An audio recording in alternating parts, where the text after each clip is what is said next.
नमस्कार दोस्तों, मैं वरुण पवार आप लोगों का अपने इस चैनल पे जिसका नाम है गढ़वाली भोला पे फिर से स्वागत करता हूं। और आज हम फ्लूट के बारे में ही बात करेंगे। और किसी भी गाने को बिना नोट्स के थ्रू, यानी आपको गाने के नोट्स नहीं पता है तो आप उसको कैसे प्ले करोगे किसी भी फ्लूट पे, ये आसान बन जाता है यदि आपको चार चीज़ें आपके लिए जो प्री रिक्विजिट हैं या ज़रूरी हैं वो आपको आनी चाहिए या वो आपके पास अवेलेबल होना चाहिए। तो उन चीज़ों को समझने का पहले यहाँ पे प्रयास करते हैं। तो सबसे पहली चीज़ है कि आपके पास जो फ्लूट है वो प्रॉपरली ट्यून्ड फ्लूट होनी चाहिए। तो प्रॉपरली ट्यून्ड फ्लूट के लिए आप ब्रांड की फ्लूट ले लीजिए, अक्सर वो ट्यून्ड ही होती हैं। यदि आप प्रोफेशनल नहीं हैं उस लेवल के तो भी वो आपके लिए चलेगा, वो काम करेगा, कोई इशू नहीं है उसमें। जो दूसरी चीज़ है, जो सेकंड चीज़ है वो है आपकी फिंगर मूवमेंट। ये जो फिंगर मूवमेंट है ये आपकी इस पे होनी जरूरी है, फिंगर मूवमेंट। और इसके साथ साथ यानी जब आप फिंगर मूवमेंट करते हो तो जो सुर निकलता है हर एक फिंगर को क्लोज करने के बाद या ओपन करने के बाद, वो सुर प्रॉपर निकल रहा हो। ब्रेक ऐसे ना हो कि उसमें बहुत ज़्यादा नॉइस क्रिएट हो रहा हो, या वो सुर या आपने हाफ फिंगर या फुल फिंगर रख के जो भी आप सुर निकाल रहे हो वो कंप्लीट निकल रहा है नहीं निकल रहा है, ठीक है, वो चीज़ आपको आपका उस चीज़ में क्लियर होना चाहिए। एग्जाम्पल के तौर पे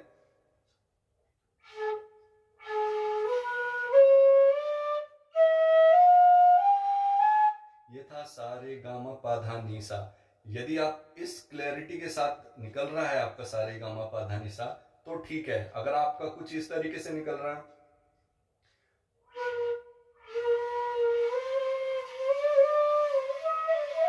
तो ये बहुत बड़ा इशू है, इस चीज को आपको करेक्ट करना पड़ेगा, ठीक है। जो तीसरी बहुत इंपॉर्टेंट चीज है वो है आपकी जो फिंगर जब हम मूव करते हैं तो इसमें सारे गामा पाधानी सा तो होता ही है, इसमें जब हम स्विच करते हैं, स्विच करना यानी जब हम गा मा पा धा के बीच में स्विच करते हैं,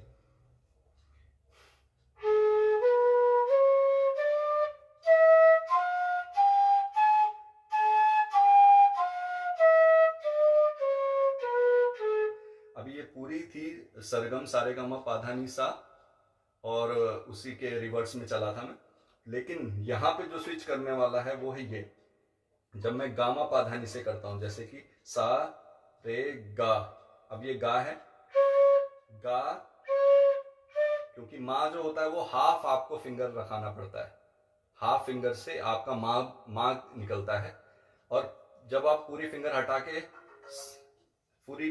के और बाकी जो होल कवर कर लेते हो तो आपका क्या निकलता है, माँ पा निकलेगा, ठीक है।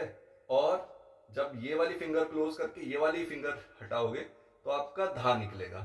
तो जो आपका गा मा पा धा, धा मा धा पा मा गा, ये आपका क्लियर होना चाहिए, इसमें कोई इशू नहीं होना चाहिए। जैसे कि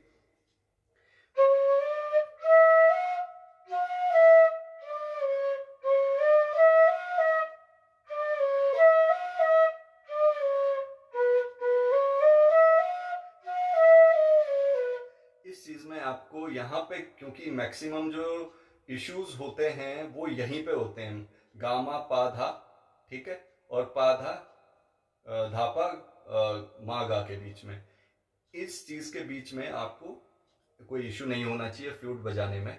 ये तो तीसरी चीज। अब है चौथी बहुत इंपॉर्टेंट चीज जिसे मैं कहता हूं, वो है आपकी जब आप फ्लूट प्ले करते हो तो इसमें जो लो पिच है और जो हाई पिच है इसमें जो स्विचिंग है वो आपको आनी चाहिए। जैसे कि मैं बताता हूं आपको, जैसे कि लो पिच सा ये है और हाई पिच सा ये है, तो जो लो पिच सा है उसके लिए आपको थोड़ा कम ब्लो करना पड़ता है, बहुत आहिस्ते ब्लो करना पड़ता है। और जो हाई पिच वाला सा है उसके लिए आपको तीव्र फूक, तेज फूक मारना पड़ता है हाई पिच के लिए। और एक फ्लूट में वैसे 3 ऑक्टेव्स या 3 पिचेस निकलती हैं सेम नोट में या सेम सुर में। हम लिमिटेड रहते हैं 2 पे ही। तो सा और सा इस तरीके से, पा और पा इस तरीके से, ठीक है। तीसरा मैं बताता हूं, लेकिन वो तीसरा यूज नहीं होता। जैसे कि देखिए, तो मैं जो धा है, धा पे बजाता हूं। यह है फर्स्ट जो लो है, यह है हाई पिच जो सेकंड वाला था। अब ये सेकंड के बाद ये तीसरा चला गया, तो हम तीसरे पे नहीं जाएंगे, हम 2 तक ही लिमिट रहेंगे। तो आपका तीसरा निकल रहा है तो वो गलत है। तो ये 4 चीजें बहुत इंपॉर्टेंट हैं जो कि आपको फ्लूट में आपकी होनी चाहिए। पहली चीज, ट्यून्ड फ्लूट होनी चाहिए। दूसरी चीज, आपकी जो फिंगर मूवमेंट है नोट्स को लेके, सारे गामा पा धा नि सा, उस चीज पे आपकी फिंगर जो मूवमेंट है वो प्रॉपर होनी चाहिए। तीसरी चीज है जो आपकी स्विचिंग है किस किस के बीच में, गा मा पा धा, धा पा और मा गा के बीच में, वो प्रॉपर होनी चाहिए। और जो चौथी चीज है, जो हाई पिच है और जो लो पिच है, वो साउंड या वो नोट्स या वो चीज आपको मेजर करनी आनी चाहिए, या फिर आपको ब्लो करते समय वो चीज निकालनी आनी चाहिए, क्योंकि उन्हीं सब पे फिर आगे के जो गाने हैं उसके बारे में हम बात करेंगे। तो ये 4 चीज आप समझ चुके होंगे। अब जानते हैं कि अब फ्लूट पे आपको ये सारी चीजें आपको आती हैं और फिंगर मूवमेंट भी आपकी अच्छी है।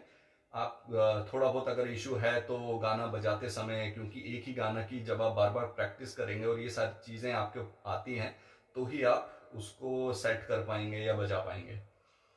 अब चलते हैं कि गाने को कैसे प्ले किया जाएगा। अब अगर आपके पास नोट्स नहीं है आपको, अच्छा एक और चीज बड़ी इंपॉर्टेंट, कि जो ये बहुत बड़े, पहली, मैं कोई प्रोफेशनल फ्लूट प्लेयर नहीं हूं, तो जो मैं बता रहा हूं आपको ये प्रोफेशनल फ्लूट प्लेयर के लिए नहीं है, क्योंकि उनकी प्रॉपर क्लासेस होती हैं, प्रॉपर ट्यूटोरियल्स होते हैं, प्रॉपर प्रैक्टिस होती है, प्रॉपर राग्स होते हैं उनके, उन पे वो प्रैक्टिस करते हैं। उसके बाद चीज़ें, उसके बाद कोई गाने को बजा पाते हैं या बजाते हैं।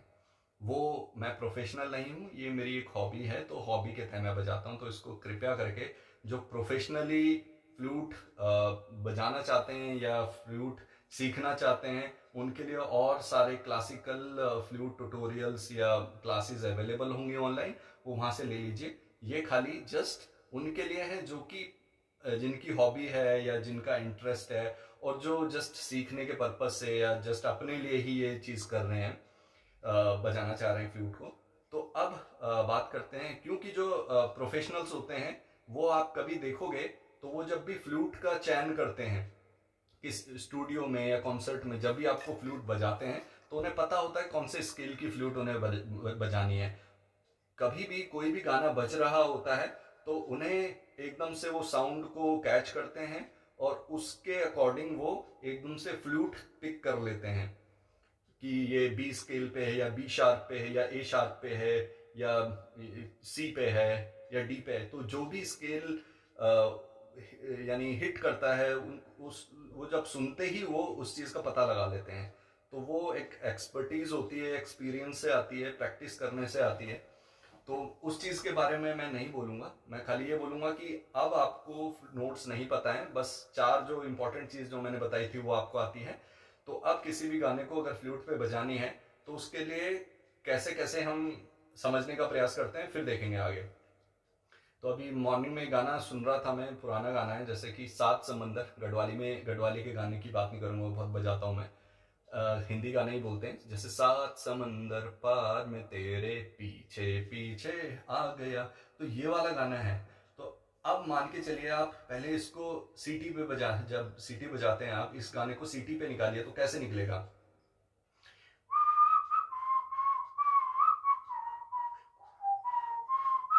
तो इस तरीके से निकल रहा है, यानी जहां जहां पे ब्रेक आ रहा है वो क्या है, स्विचिंग है। तो जैसे कि अब मैं स्विचिंग को फ्लूट अब जब आप विसल पे बजा पा रहे हैं उस गाने को, तो आपको फ्लूट में भी बजाना है। आप जो टंग से वेरिएशन लेके आ रहे हो सीटी में, जैसे कि,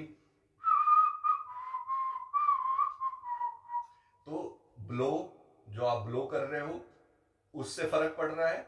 जो आप बीच में अगर टंग से ब्रेक दे रहे हो तो उससे फर्क पड़ता है स्विचिंग के लिए।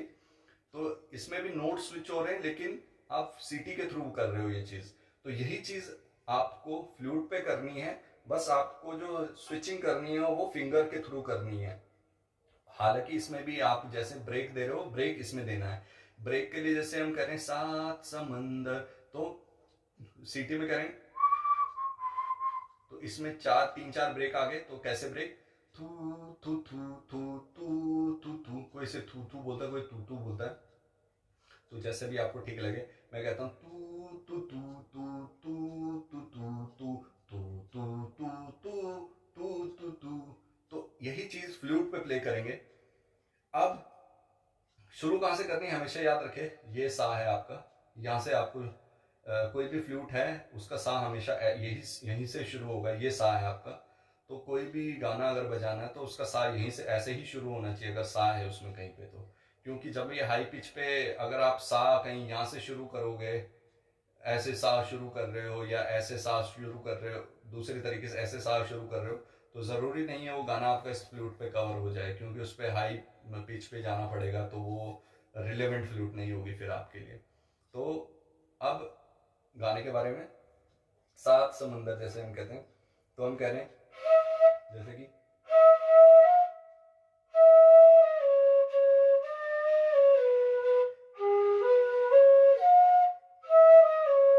तो इसमें क्या किया मैंने खाली फिंगर मूवमेंट्स करी हैं। स्केल का मैंने खाली वो मेरे दिमाग में याद है कि जो चेन बनती है सात समंदर पार, तो वो इस पे निकालने का प्रयास किया गया है खाली फिंगर मूवमेंट करके, कि जो टोन जहाँ पे लग गया, हिट कर गया, और उससे वो चेन कंप्लीट हो रही है सात समंदर वाली। और जो आपकी ब्लोइंग है वो कहाँ पे तीव्र होनी चाहिए, कहाँ पे स्लो होनी चाहिए, इसका ज्ञान तो आपको शुरुआत से होना ही चाहिए। तो खाली हम जो तू तू वाली चीज़ है कि कहाँ पे ब्रेक देना है, वो ब्रेक हर एक सुर के स्विचिंग पे ब्रेक जाएगा आपका।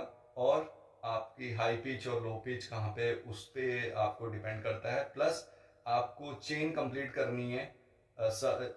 एक और चीज़, जैसे कि जो प्रोफेशनल होते हैं, हम जैसे सा रे गामा पाधानी सा यही जानते हैं, लेकिन जो प्रोफेशनल होते हैं वो सारे गामा पाधानी, अब इनको ऐसे समझिए जैसे कि 1 2 3 है, तो हम तो डायरेक्ट 1 2 3 जानते हैं, लेकिन प्रोफेशनल जो होते हैं वो 1 1.5 और 2, यानी 1 और 2 के बीच में 1.5 भी आता है, 1.75 भी आता है। तो वो 1.5 1.75 इन चीज़ों को भी कंसिडर करते हैं फ्लूट पे। तो वो चीज़ बड़ी इंपॉर्टेंट है, वो प्रोफेशनल्स के लिए होती है, वो हमारे लिए नहीं है। हम तो सिंपल आपको चेन बनाना सिखा रहे हैं कि एक गाने की प्रॉपर चेन, जैसे सात समंदर पार में तेरे, ये पूरा गाना फ्लूट पे कैसे बजाया जा सकता है। तो उसके लिए आपको फिल इन द ब्लैंक्स जब आता है ना, जैसे कि अब जैसे कि सात समंदर तो यहाँ से शुरू हो गया,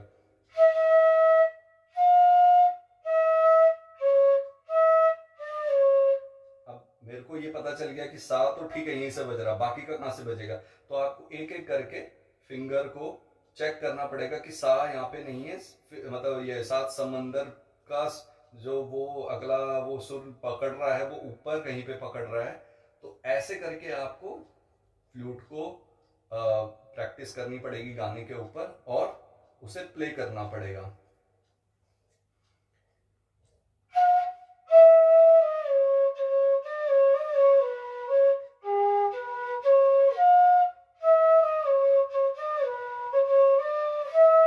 बीच बीच में हो जाता है, तो आपका भी ऐसे ही सीखोगे तो आपका भी क्लियर हो जाएगा। तो प्रैक्टिस करोगे तो ये चीज़ें भी आपको क्लियर हो जाएंगी। तो चार चीज़ें बहुत ज़रूरी हैं। अच्छी ट्यून फ्लूट होनी चाहिए, दूसरा आपके फिंगर मूवमेंट सारे गामा पाधा सा पे क्लियर होनी चाहिए, तीसरी चीज़ आपकी जो ये गामा पाधा और धापा मागा के बीच में जो भी स्विचिंग है वो आपकी आनी चाहिए। चौथी चीज़ है, आपको हाई पिच और लो पिच की इसमें समझ होनी चाहिए कि कहाँ कहाँ पे कैसी है। अब एक बाकी एक और वीडियो मेरी बनी हुई है, उसमें आपको ये चीज़ समझ में आ जाएगी किसी भी गाने को किसी भी फ्लूट पे कैसे बजाया जा सकता है, किन चीज़ों का आपको ध्यान रखना है वो आपको हालांकि मैं इस वीडियो के नीचे डिस्क्रिप्शन में उस वीडियो का लिंक भी दे दूंगा, आप वहाँ समझ सकते हो उस चीज़ को। तो ये 4 चीज़ें ज़रूरी हैं, प्लस जो आप विसिल बजाते हो वैसे ही आपको इस पर भी प्ले करना है, फिंगर मूवमेंट से आपको ब्रेक देना है सुरों के बीच में। तो आशा करता हूँ कि आपको मेरा ये नॉन प्रोफेशनल गाइड अच्छा लगा होगा और इससे आपकी थोड़ा बहुत हेल्प हुई होगी फ्लूट प्ले के बारे में। तो जब तक मैं अगली वीडियो बनाता हूँ तब तक के लिए आप प्रैक्टिस करते रहिए। अगर आपके कुछ भी क्वेश्चंस हैं मेरी इस वीडियो से रिलेटेड जो कि नॉन प्रोफेशनल क्वेश्चंस होने चाहिए कृपया करके, क्योंकि राग के बारे में मुझसे मत पूछिएगा, मुझे नहीं आता, ये मेरा इंटरेस्ट है उसके तहत मैं बजा रहा हूँ। तो ऐसे ही कोई अगर इंटरेस्टेड लोग हैं जिनको कि थोड़ा बहुत इश्यूज आ रहे हैं तो उनकी मैं हेल्प ज़रूर करूँगा। तो जुड़ते रहिए मेरे इस वीडियो से और कमेंट में आप क्वेश्चन पूछ सकते हैं। तो जब तक मैं अपनी एक नई वीडियो बनाता हूँ तब तक के लिए आप देखते रहिए, जुड़ते रहिए मेरे इस चैनल से जिसका नाम है गढ़वाली ब्लॉग। तब तक के लिए धन्यवाद।